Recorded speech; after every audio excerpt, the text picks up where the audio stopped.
Hello दोस्तों, कैसे हो आप सब। इस वीडियो में हम लोग जानेंगे किस तरह से कंटेनर का जो डाटा होता है उसको हम लोग कैसे प्रिजर्व कर सकते हैं। ठीक है।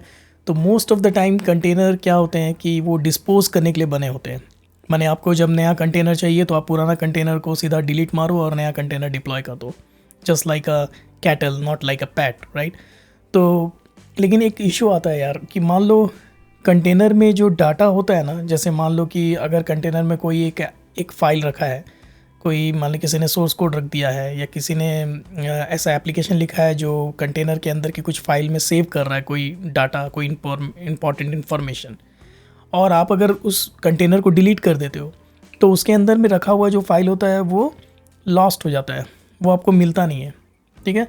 क्योंकि जो जो फाइल होता है ना वो कंटेनर का एक राइटेबल लेयर होता है, जिसे हम कंटेनर का राइटेबल लेयर बोलते हैं, वहाँ जाके स्टोर होता है। ठीक है।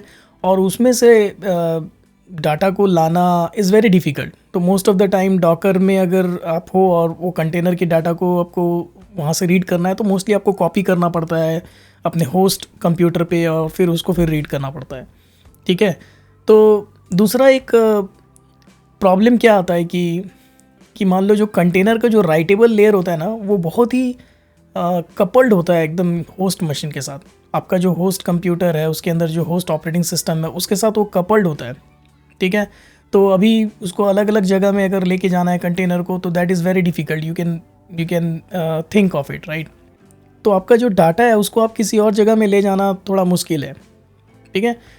नेक्स्ट होता है कि यार जो कंटेनर का जो राइटेबल लेयर होता है उसको लिनक्स कर्नल का स्टोरेज ड्राइवर क्या ज़रूरत पड़ता है उसको अगर उसमें कुछ लिखना है। तो आपको तो पता है कंटेनर लिनक्स का कॉन्सेप्ट है, और अगर आप विंडोज़ मशीन में या मैक मशीन में चला रहे हो तो वहाँ पे Linux kernel Docker run time आपका वो उसमें इंस्टॉल करता है और उसको ही वो यूज़ करके आपको कंटेनर बना के देता है, करेक्ट। तो लिनक्स कर्नल का features Docker run time use करके आपके कंटेनर के अंदर में कोई फाइल को वो क्रिएट करता है और वो सब स्टोर करता है। तो ये प्रोसेस बहुत स्लो होता है, आपका परफॉर्मेंस डिक्रीज़ हो जाता है यार एप्लीकेशन का। तो it's not a good idea to write inside your container. ठीक है। तो अभी क्या कर सकते हैं हम लोग, आपको मैं एक डेमो दिखाता हूँ पहले कि कैसे हम लोग एक कंटेनर बनाते हैं और उसके अंदर कुछ फाइल सेव करते हैं और उस कंटेनर को डिलीट कर देंगे तो वो फाइल हमको कभी नहीं मिलेगा। ठीक है। तो यहाँ मैं क्विकली एक कंटेनर बनाता हूँ, Docker run -rm -entry point. तो यहाँ देखो मैं एंट्री पॉइंट डायरेक्टली यूज़ कर रहा हूँ और यहीं पे मैं अपना एप्लीकेशन को लिख दे रहा हूँ क्योंकि मेरा एक छोटा सा डेमो मेरे को बनाना है एप्लीकेशन। तो यहाँ पे मैं एंट्री पॉइंट को बोल रहा हूँ कि बैश कमांड यूज़ करे, इसलिए मैं sh लिखूँगा। sh का मतलब होता है कि बैश टर्मिनल वो यूज़ करके जो भी मैं कमांड अभी लिखने वाला हूँ उसको वो बैश टर्मिनल में रन करेगा कंटेनर के अंदर।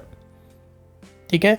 तो डैश एंट्री पॉइंट sh, और यहाँ पे हम लोग कंटेनर बनाएंगे एक उबंटू का। तो हमने उबंटू का इमेज यूज़ किया है, उसको हम ले लेंगे एंड उसके बाद हम लिखेंगे -c, माने जो कमांड हम पास करने वाले हैं अपने जो कंटेनर में। ठीक है। तो -c में हम लिखेंगे echo hello there, and then ये जो टेक्स्ट है इसको हम लोग सेव करेंगे कंटेनर के अंदर के कोई एक फाइल में। उसका नाम होगा लेट्स से /tmp/file, एंड उसको हम लोग दोबारा से उसको प्रिंट भी कर देंगे इमीडिएटली। तो हम लोग लिखेंगे एंड cat/tmp/file। बेसिकली हम लोग कंटेनर के अंदर एक फ़ोल्डर बना रहे हैं टैम्प, उसके अंदर एक फ़ाइल, वहाँ पे ये मैसेज डाल रहे हैं हेलो देयर, और वापस से उसको रीड करके हम कंसोल में प्रिंट कर रहे हैं।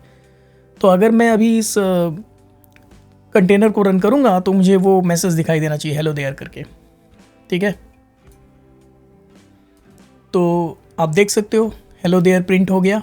और अगर हम लोग उस फाइल को एक्सेस करने का कोशिश करते हैं /temp/file तो हमको दिखाता है नो सर्च फाइल और डायरेक्टरी फाउंड।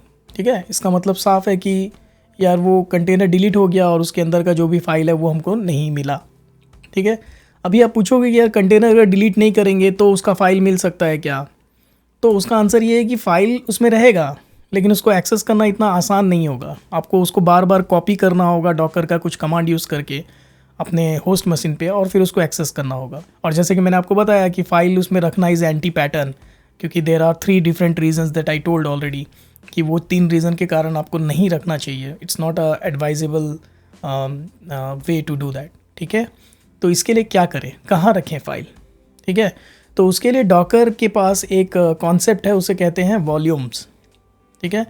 तो वॉल्यूम्स क्या होता है कि डॉकर कहता है कि तुम अपने कंटेनर के अंदर जो भी फाइल रखना चाहते हो उस कंटेनर को बोलो कि वो तुम्हारे होस्ट मशीन के किसी एक फ़ोल्डर में वो सेव करे। अभी होस्ट मशीन में मैं अगर एक फ़ोल्डर का लोकेशन देता हूँ तो हमारा जो कंटेनर है वो कुछ भी फाइल लिखेगा तो डायरेक्टली होस्ट मशीन में रहेगा और मैं फिर उसको अपना होस्ट मशीन से एक्सेस कर सकता हूँ। दूसरा एडवांटेज ये होता है कि वॉल्यूम्स के ड्राइवर भी आते हैं। अगर आप डिफरेंट ड्राइवर इंस्टॉल करोगे तो आप अपना जो डाटा है उसको कंटेनर से, ज़रूरी नहीं है होस्ट मशीन में, उसको आप क्लाउड में भी रख सकते हो, AWS, GCP, गूगल या फिर अजोर क्लाउड में।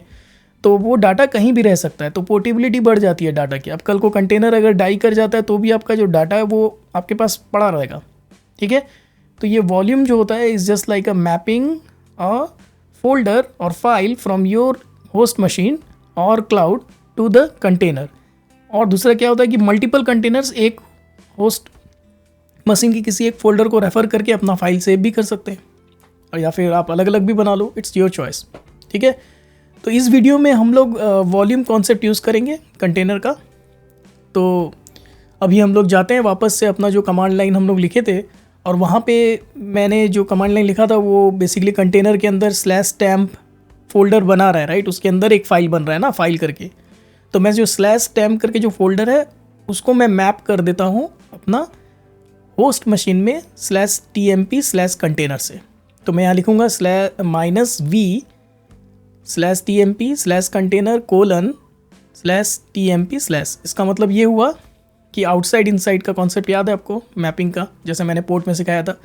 तो सिमिलरली हम यहाँ पे बोल रहे हैं -v का मतलब डॉकर को हम बोल रहे हैं कि तुम एक वॉल्यूम क्रिएट करो होस्ट मशीन में, जो कि मेरा लैपटॉप यहाँ पे, और उसका लोकेशन होगा /tmp/container, और वो मैप करो कंटेनर के अंदर के टेम्प फोल्डर से, ठीक है। अभी मैं इसको अगर एग्जीक्यूट करूँगा तो कंटेनर जब रन होगा ना तो वो टेम्प फोल्डर के अंदर एक फ़ाइल बनाएगा, और उसके फाइल का नाम फाइल ही होगा क्योंकि हमने फाइल ही दिया है, और उसके अंदर में वो टेक्स्ट डालेगा हेलो देयर, और वो फाइल को वो बेसिकली मैप कर दिया है हमने ना, तो वो बेसिकली वहाँ नहीं बनेगा कंटेनर में, ये बन रहा होगा अपने खुद के होस्ट मशीन में बनेगा। तो इसको रन करने के बाद अगर मैं टेम्प कंटेनर में जाके देखूँगा ना तो मुझे अपना लॉग जो है वो दिखाई देना चाहिए, वो उसके अंदर एक फ़ाइल करके एक फ़ाइल क्रिएट होना चाहिए, ठीक है। तो अभी इसको रन करते हैं और ये कंटेनर रन हो रहा है। अभी मैं जाके टेम्प कंटेनर के अंदर जो फाइल क्रिएट हो चुका है उसको देख लेते हैं। उसके अंदर का सारा मैसेज हमने प्रिंट कर लिया, हेलो देयर करके प्रिंट हो गया, समझ में आ गया। तो ये तरीका है मैपिंग का। तो कल को आपका अगर कोई एप्लीकेशन आप डिप्लॉय कर रहे हो, उसको कुछ भी अगर लिखना है, तो अगर मान लो वहाँ पे हमने कंटेनर में कॉन्फ़िगरेशन कर दिया है कि वो एप्लीकेशन /tmp/पर्टिकुलर फाइल में लिख रहा है, तो हम जब वो डॉकर को रन करते हैं ना तो वहाँ पे हम लोग उसको वॉल्यूम से माउंट कर सकते हैं। तो वहाँ एप्लीकेशन में कुछ चेंजेस नहीं करना है अपने को, ऑटोमेटिकली वो आपके होस्ट मशीन में राइट करेगा। और जैसे कि मैं एक क्विकली एक रैंडम फाइल बनाता हूँ यहाँ पे, ठीक है। तो मैं टच कमांड यूज़ करके मैं एक फ़ाइल बना देता हूँ, उसका नाम रखेंगे चेंज दिस फाइल, और इस फाइल को मैं मैप कर देता हूँ अपने टेम्प फोल्डर के अंदर का जो फाइल है उससे 1-to-1 मैपिंग। तो ये जो अपना कंटेनर का जो एप्लीकेशन है वो सारा लॉग को चेंज दिस फाइल में सारा लॉग को पुश कर देगा, और अभी मैं प्रिंट करके भी देख सकता हूँ चेंज दिस फाइल में सारा लॉग दिख रहा है, ठीक है। तो यहाँ पे हमने एक फ़ाइल को मैप किया अपने लोकल होस्ट के, अपने जो होस्ट मशीन के एक फ़ाइल से जो एग्जिस्ट करता है, ठीक है। लेकिन अगर मैं ऐसा लोकेशन दूँ अपने होस्ट मशीन में जो फाइल एग्जिस्ट नहीं करता है, फॉर एग्जांपल टेम्प के अंदर में change this file does not exist करके अगर एक फ़ाइल का मैं नाम देता हूँ जो एग्जिस्ट नहीं करता है, और उसको मैप करता हूँ मैं कंटेनर के /फाइल से, तो क्या होगा, डॉकर उस जो हम लोग फाइल जिसको दे रहे थे उसको वो एक फ़ोल्डर बना के माउंट कर देगा अपने होस्ट मशीन में। तो अगर कोई फाइल एग्जिस्ट नहीं करता है तो गलती से अगर आपने दे दिया वो फाइल का नाम, तो वो डॉकर उसको फ़ोल्डर बना देता है, फिर आपको बाद में उसको डिलीट करना है, सब मेंटेन करना है। तो make sure you give the existing file only, तो अब तक हमने देखा कि किस तरह से हम लोग कंटेनर बना पा रहे हैं सक्सेसफुली, राइट। और हम लोगों ने इमेज भी बनाया। तो अब मैं आपको नेक्स्ट वीडियो में डॉकर हब के बारे में बताऊंगा। डॉकर हब में जो रजिस्ट्री होता है उसके बारे में बताऊंगा, किस तरह से अपना इमेज हम वहाँ पुश कर सकते हैं खुद का, और उसको डाउनलोड करके वहाँ से कंटेनर बना सकते हैं, अपने दोस्तों से शेयर कर सकते हैं। ये सब मैं आपको नेक्स्ट वीडियो में बताने वाला हूँ। तो इस वीडियो को देखने के लिए धन्यवाद, और नेक्स्ट वीडियो में मिलते हैं। तब तक के लिए बाय।